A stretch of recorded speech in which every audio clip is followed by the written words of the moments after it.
Welcome to Bloodlore, where forgotten crimes, impossible tales, and history's darkest shadows are brought to life. One chilling story at a time. If you haven't already, subscribe now and join us as we uncover the truths science fears and the past refuses to explain. They said the winter of 1867 was unlike any other. Snow fell for days without rest, painting the New Hampshire landscape in silence and dread. Fires flickered low in stone hearths, livestock froze standing, and the sky hung like a sheet of gray canvas, colorless and cold, like it had been drained of all life. It was during this cursed stretch of time that the Caldwell family, tucked away in a rotting, clapboard house at the edge of Lantern Pines, welcomed their second child, a boy they would name Timothy. But from the very moment he arrived, it was clear to all who bore witness that this was no ordinary birth. His mother, Eleanor Caldwell, had gone into labor late in the evening, her cries muffled by the snow-packed windows.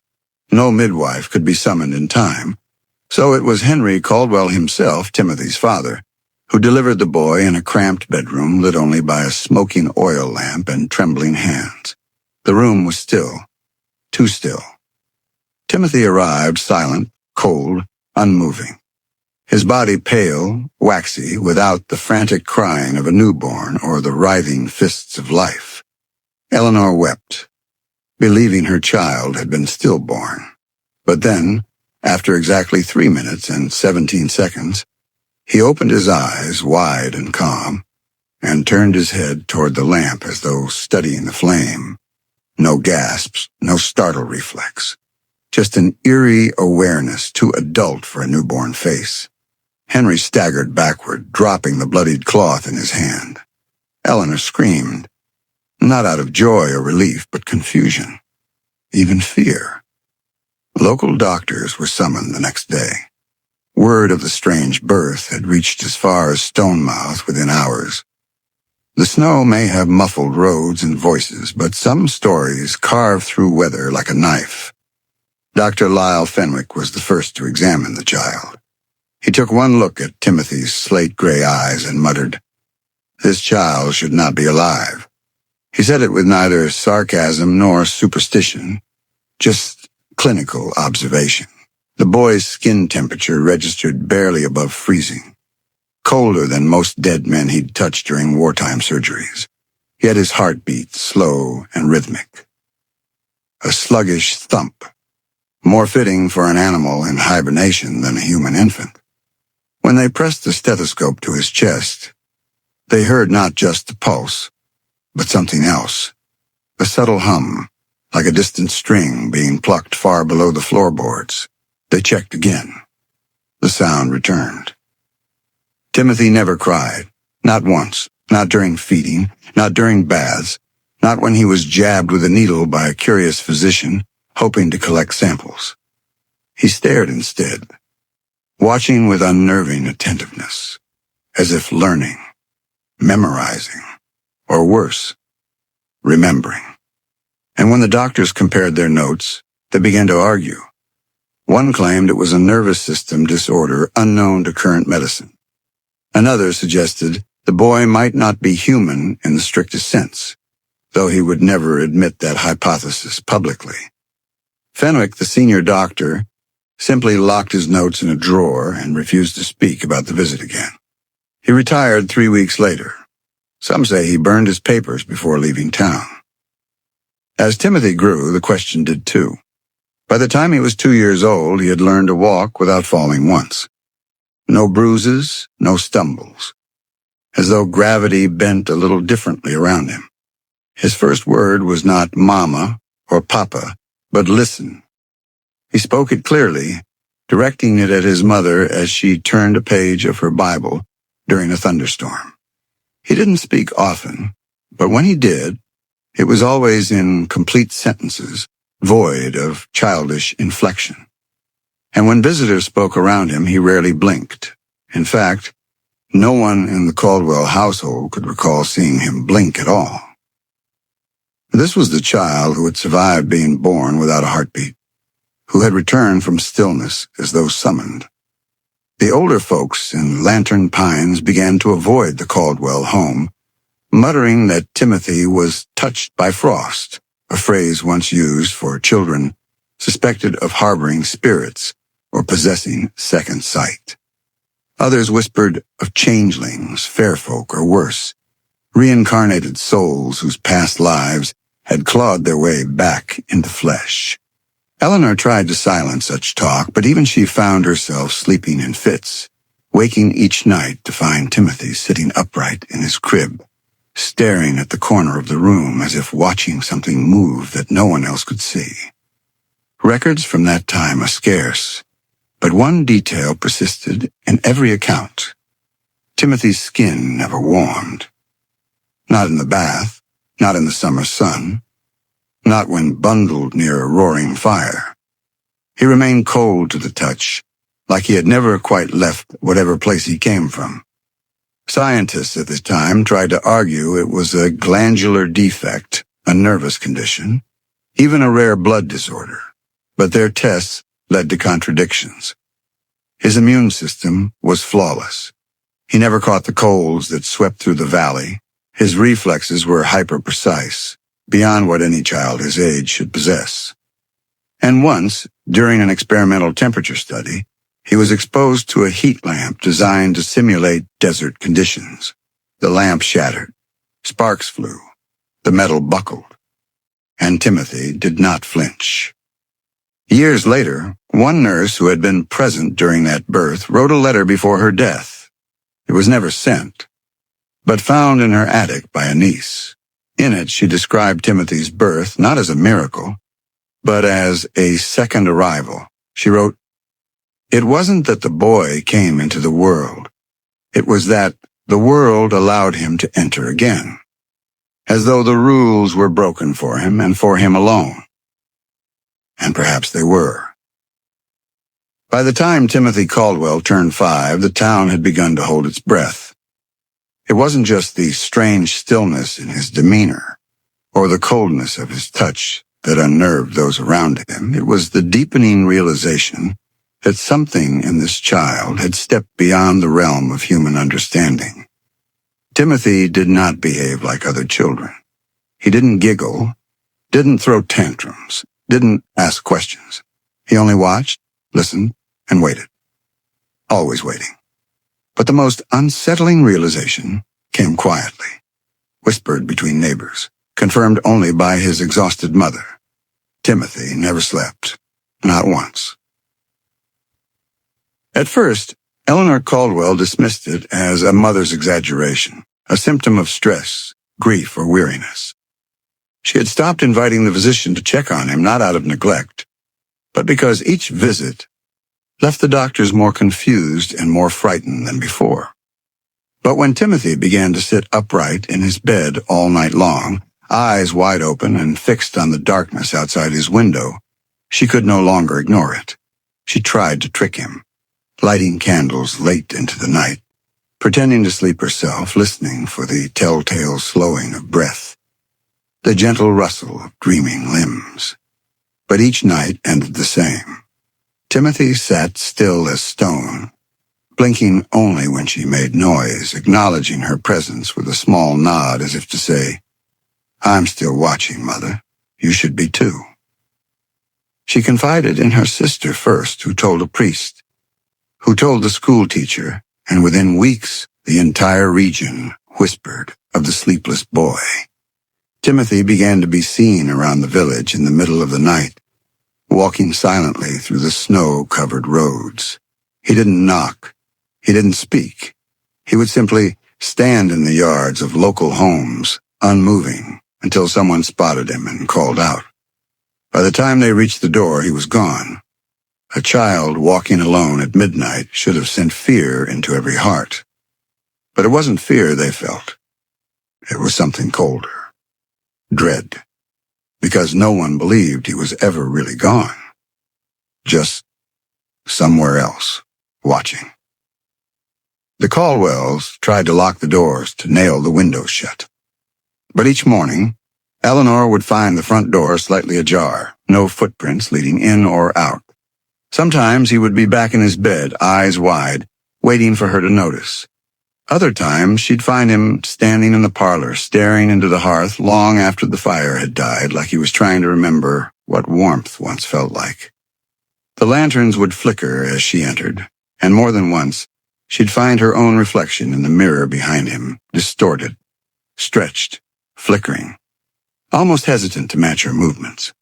The boy himself never changed, calm, alert, awake. Doctors from Boston returned, this time bringing equipment, a curious machine that had only recently been invented for the study of sleep cycles. Electrodes were attached to Timothy's temples, his chest, his hands. The scientists hoped to prove the mother wrong, to expose the illusion. But as the hours passed, and the machine failed to detect any trace of REM cycles, the illusion collapsed around them. One doctor murmured that the machine itself must be faulty. Another, younger and less proud, simply stared at the graph and whispered, "There's no dream here, only watching." They stayed the night, taking turns observing Timothy. Not once did he close his eyes, and when one of the researchers leaned in too close, Timothy turned his head slowly and said, "You shouldn't be that near to me when you're not dreaming." The man packed his bags before dawn and refused to speak of the incident again.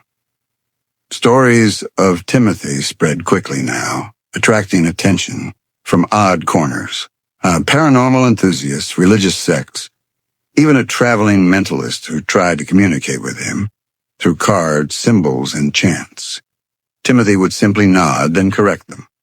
"That's not what the card really means," he told the mentalist, who fled town 2 hours later with blood dripping from his nose and his suitcase clutched to his chest. Even the skeptical began to doubt their own reason after speaking to the boy. He remembered things no 5-year-old should. Dates of distant battles, names of extinct languages, lines from poetry that had never been published. But it was his gaze that unraveled them the fastest.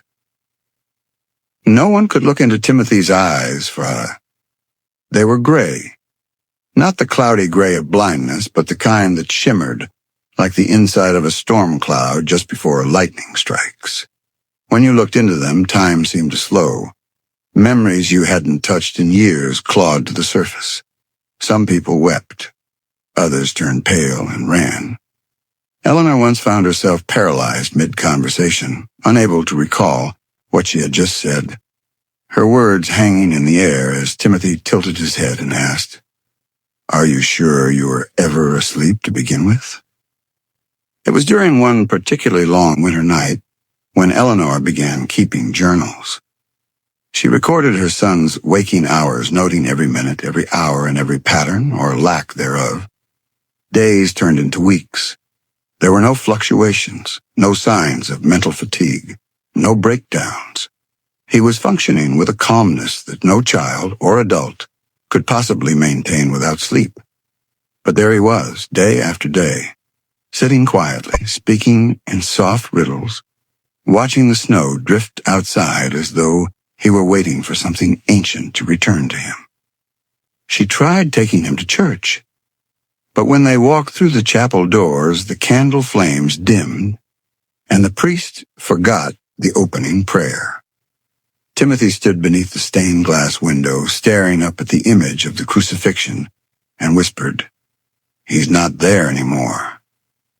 After that day, no one in Lantern Pines questioned his difference. They didn't need science to explain what they already felt in their bones.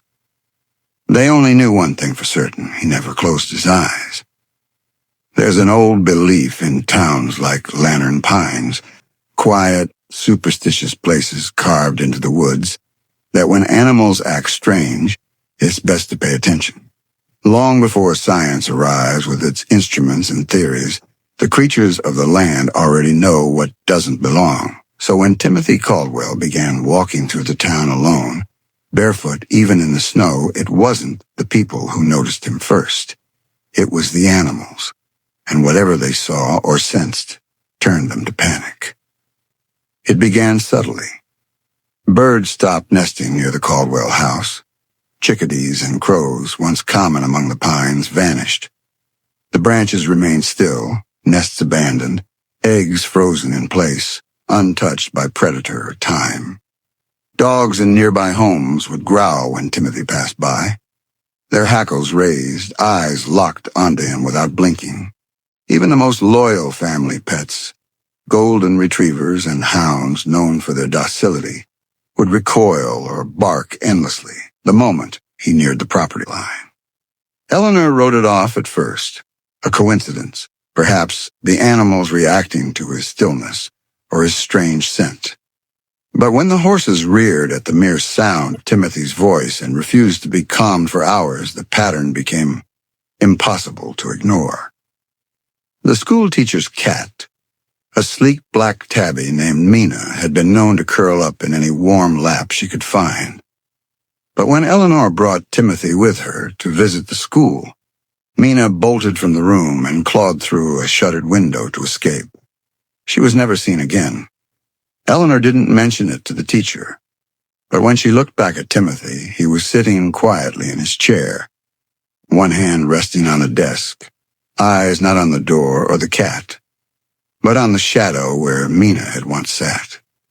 That same evening, Eleanor found claw marks inside Timothy's wooden toy chest, deep and frantic, though he claimed never to have opened it that day. It wasn't until the traveling menagerie arrived that the town truly understood what the animals had been trying to say. A collection of exotic beasts, tigers from Bengal, birds from the Amazon, a massive gray wolf from the Canadian territories, all housed in reinforced cages, their handlers hardened by years of strange performances. They set up just outside the main road, charging a few coins for the children to see creatures they'd only heard of in fairy tales. Timothy stood at the edge of the crowd, silent as always. But when he approached the cage of the great wolf, everything changed. The beast, pacing restlessly, stopped mid-stride as Timothy neared, its shoulders stiffened, eyes wide. Then, in one unnatural motion, it collapsed, legs folding awkwardly beneath it, eyes rolled back. The crowd gasped, unsure whether the animal was dead or simply paralyzed. The handler rushed forward, tapping the cage bars and calling its name. No response. Timothy simply stood there watching. The handler, a grizzled man named Hatch, stared at the boy and whispered under his breath, "That ain't right." He later told the blacksmith that in all his years traveling with beasts, he'd never seen anything like it. "That boy," he muttered, "ain't from around here, not from anywhere with sunlight." More incidents followed. A family in town claimed their entire chicken coop died the day after Timothy walked through their garden. No signs of sickness, no bites, just lifeless birds arranged in a circle, wings tucked in like sleep. But none of them moved again. The town vet refused to investigate. "You don't dissect something that dies clean," he said. "Especially not when it's been near that boy." The phrase "near that boy" became an unspoken caution. Farmers began nailing strange symbols above their barns. Old widows left milk on their porches, not for spirits, but in hopes whatever Timothy represented might pass them by. Children, too, began mimicking the behavior of the animals. One boy, after sharing a classroom with Timothy for 3 days, stopped speaking altogether. He simply sat in the back, staring forward with unblinking eyes. When asked a question, he would nod but say nothing. He began wandering from his home at night, barefoot, walking the same routes Timothy once took. After a week, his parents found him curled in the woodshed, teeth chattering, though it was summer. When questioned, the boy only said, "He told me to follow, said they're almost here." What they meant, no one knew, but the signs were spreading. Even insects avoided Timothy. In springtime, when the air teemed with gnats and mosquitoes, none ever landed on him. Once Eleanor watched a spider climb down from the ceiling and stop mid-web as it neared Timothy's hand. It twisted in place as if confused, then retreated upward, cutting its own thread behind it. There was no scientific explanation that made sense. His scent wasn't repellent. He didn't move. Yet nothing touched him.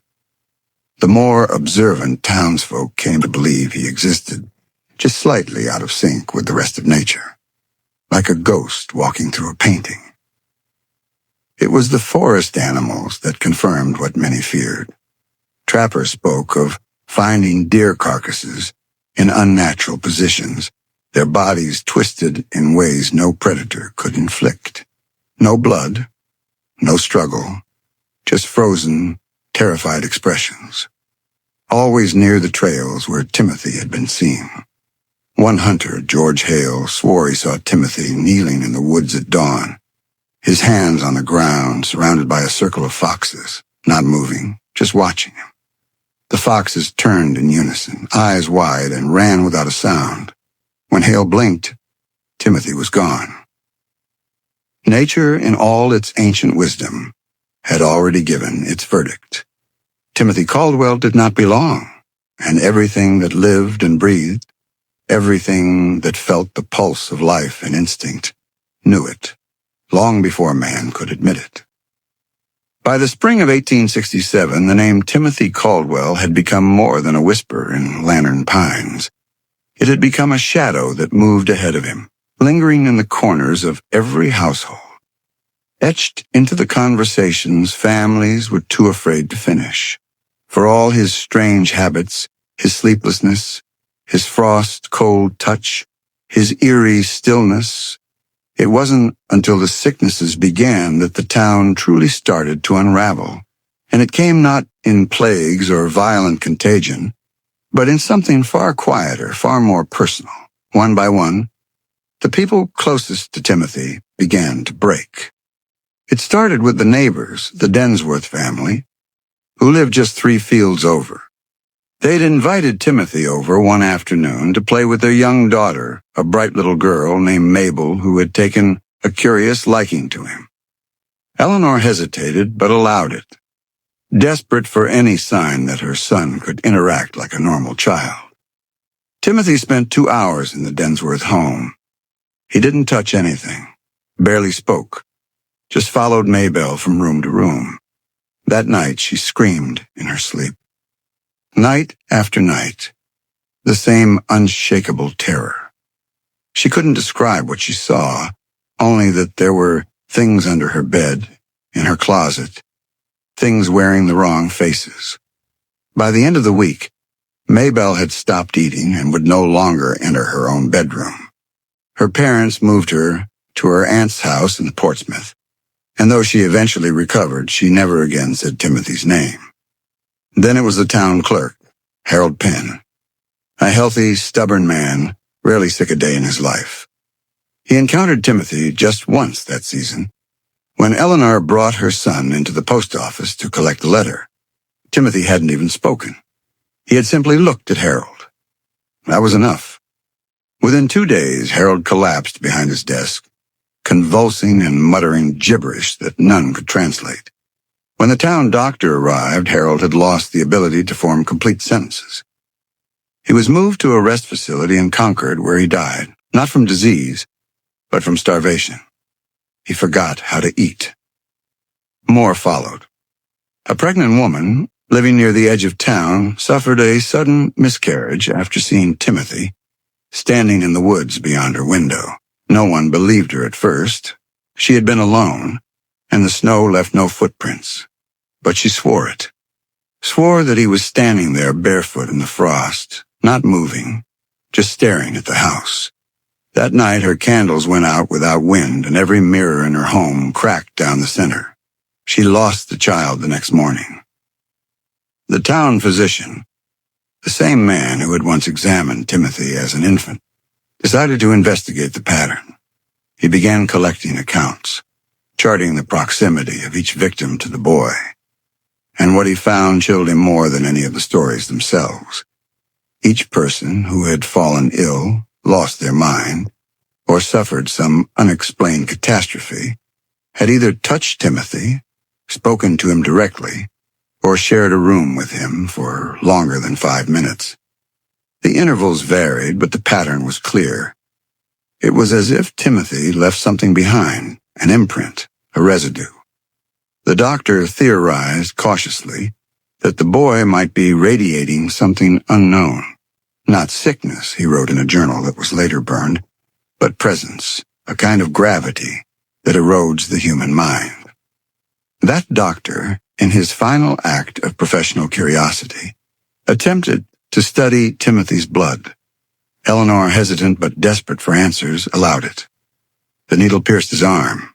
Timothy didn't react, but no blood came. None. The doctor tried again. Nothing. Just pale skin and a faint sensation of static under his fingertips. He returned home that night, shaken. His wife reported that he refused to eat, sleep, or speak. The next morning he was gone, vanished from his study. Only the journal remained, with the last page reading, "He is not the sickness, he is the condition." As fear took root in Lantern Pines, the townsfolk began to turn on Eleanor. Some begged her to leave. Others offered her money to send Timothy away, to a boarding house, a monastery, anywhere. But Eleanor refused. Not because she didn't believe the stories. She did. Every single one. But something in her, perhaps love or some deeper, older instinct, kept her tied to him. She began sleeping with the door locked, keeping a crucifix on the nightstand and a lantern burning until dawn. She rarely touched her son, spoke to him only when necessary. And yet, every morning, she found him outside her bedroom door, wide awake, waiting. The final blow came when Reverend Atkins fell ill. He had been one of Timothy's last defenders, declaring publicly that no child, no matter how strange, was beyond the reach of God's mercy. But after inviting Timothy into the rectory one cold morning to read from the Book of Psalms, he began to suffer terrible dreams. He wrote letters to bishops, asking for texts on exorcism and non-linear being. Days later, he was found inside the church, eyes gouged out, muttering a single phrase over and over again in Latin. Vidit me ante quam natus sum. He saw me before I was born. After that, no one defended Timothy. The town grew quiet. Families shuttered their homes early. Fires were lit not just for warmth, but for safety. Children were told to avoid the Caldwell boy at all costs. Timothy himself seemed unaffected. He walked the same paths, stood in the same corners, stared at the same stars with that same expressionless calm, as though the sickness wasn't something that spread from him, but something the world suffered because it had failed to understand what he was. The letter arrived on a windless morning in early May, 1867. Its envelope bore no return address, only a crisp seal pressed into pale wax, a symbol no one in Lantern Pines recognized. 2 overlapping circles, one black, one white, with a needle bisecting the center. Eleanor Caldwell opened it with trembling hands. It was brief, formal, and cold. The boy, it stated, was to be taken for advanced observation. It did not ask permission. It informed her of intent. He would be placed in the custody of a privately funded research initiative based in Boston, with the promise of discretion and, above all, answers. There were no signatures, just the title of the organization at the bottom. The Northwood Institute of Empirical Research. Eleanor had never heard of them. Neither had the mayor, the physician, or the reverend. But by the end of that same week, 2 black carriages arrived in Lantern Pines, their wheels unnaturally silent on the gravel. 4 men stepped out. 3 dressed as doctors, one in a long gray coat, who said nothing and never removed his gloves. They didn't look around. They didn't ask directions. They walked straight to the Caldwell home, as if drawn not by map or memory, but by something deeper, like the boy had been pulling them to him all along. Eleanor did not fight. She packed his small satchel, placed 2 books inside, one worn prayer book and one journal, and kissed Timothy on the forehead. He did not flinch. He did not cry. He only said, "I won't be gone long, Mother." When the carriage disappeared down the road, Lantern Pines fell into a hush deeper than any silence the snow had ever brought. What happened next was never publicly recorded. But over the years, fragments of the truth leaked out. Scribbled notes hidden in textbooks, fading reports smuggled out by frightened interns, and the whispered confessions of a man named Charles Whitaker, who claimed to have worked behind the Institute's locked doors. The facility itself sat beyond the edge of Boston, surrounded by pine forest and iron gates. Officially, it was a research hospital.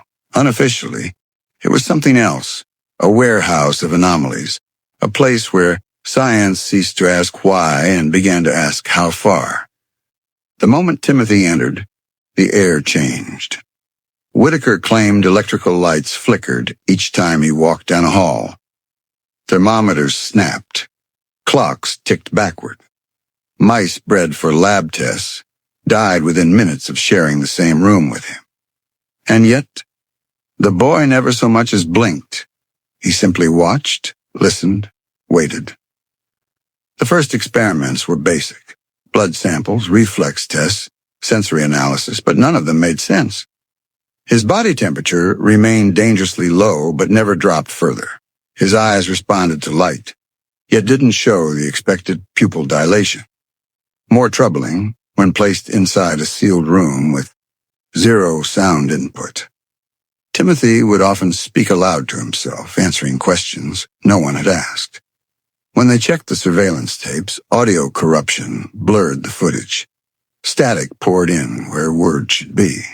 Whitaker once played back a full recording of one of Timothy's monitored nights, and heard his own voice echoing from the boy's mouth, words he hadn't yet said. Desperate for explanations, they turned to more extreme methods: isolation tanks, light deprivation, electromagnetic field exposure. None of it disturbed Timothy. If anything, the boy seemed to adapt, like he had anticipated each tactic long before they employed it. At one point, a team of researchers exposed him to ultra-low frequency sounds to stimulate brain activity. Within 5 minutes, half the lab equipment failed. 2 researchers bled from the nose. 1 collapsed into a seizure. Timothy remained upright, his hands folded neatly in his lap. They brought in theologians after that, men of cloth and scholars of ancient faiths. One presented him with relics from obscure religious traditions, believing perhaps the boy was something preternatural, possessed.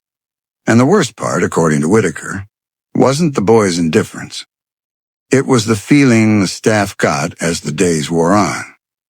That Timothy wasn't learning from them, he was studying them.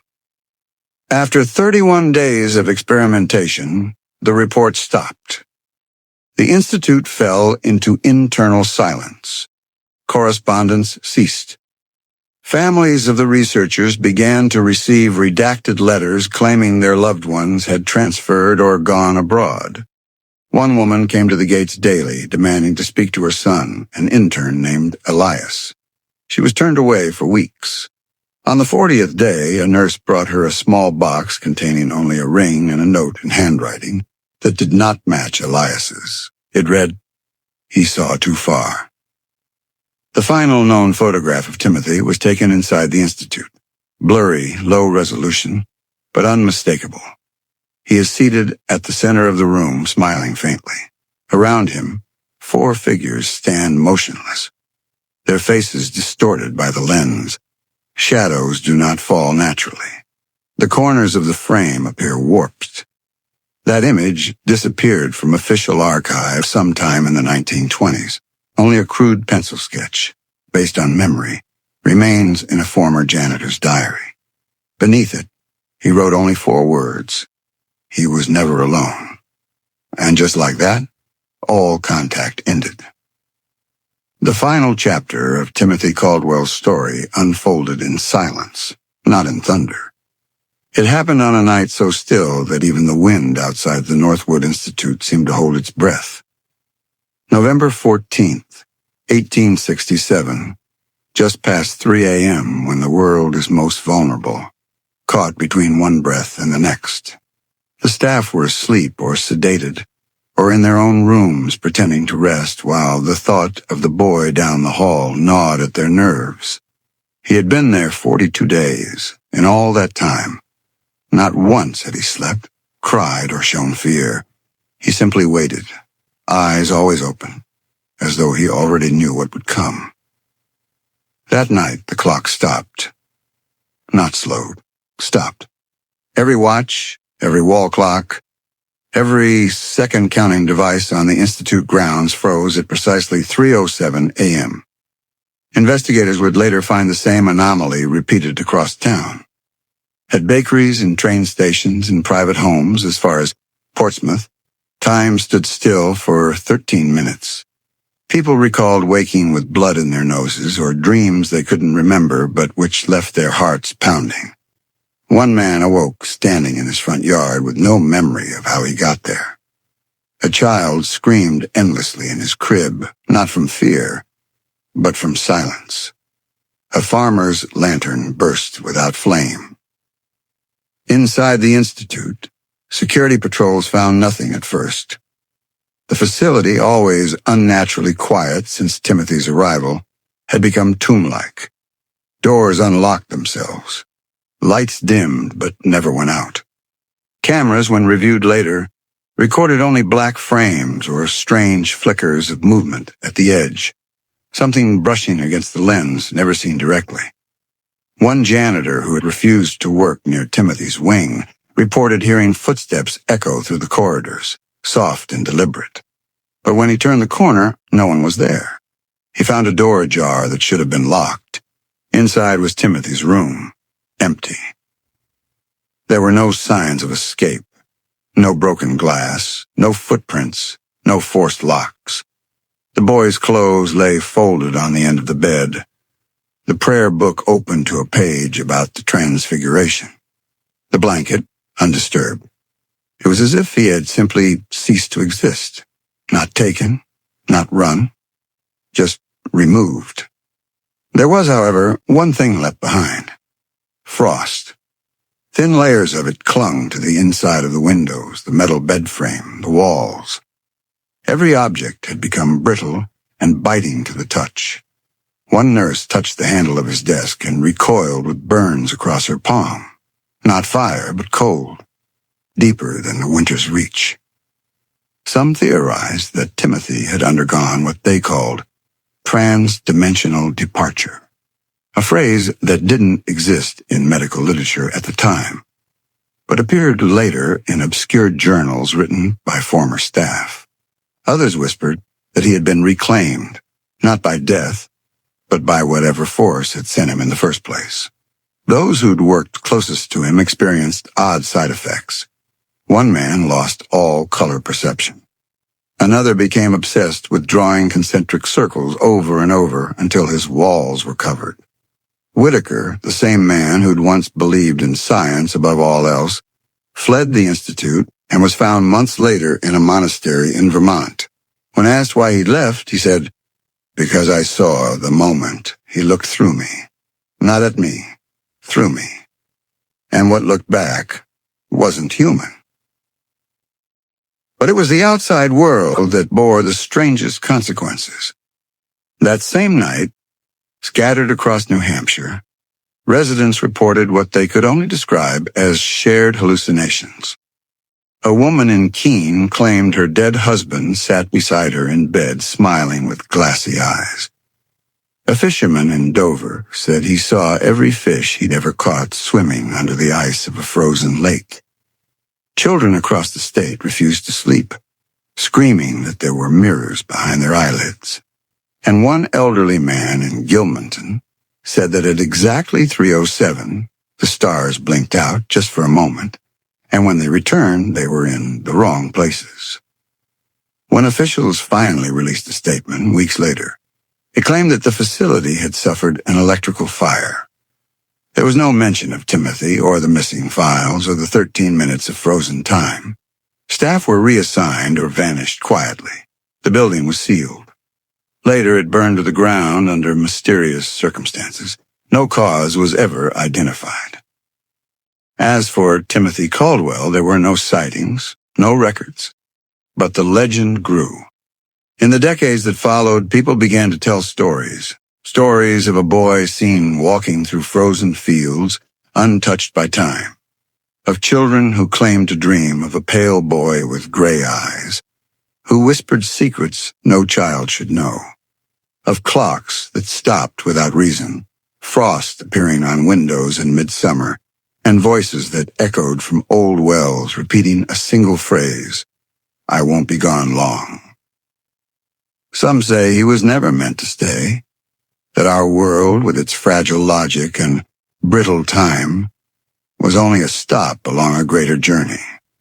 Others believe he was a message or a warning, a reminder that not everything born in flesh belongs to earth, and if he ever returns, we won't see him coming.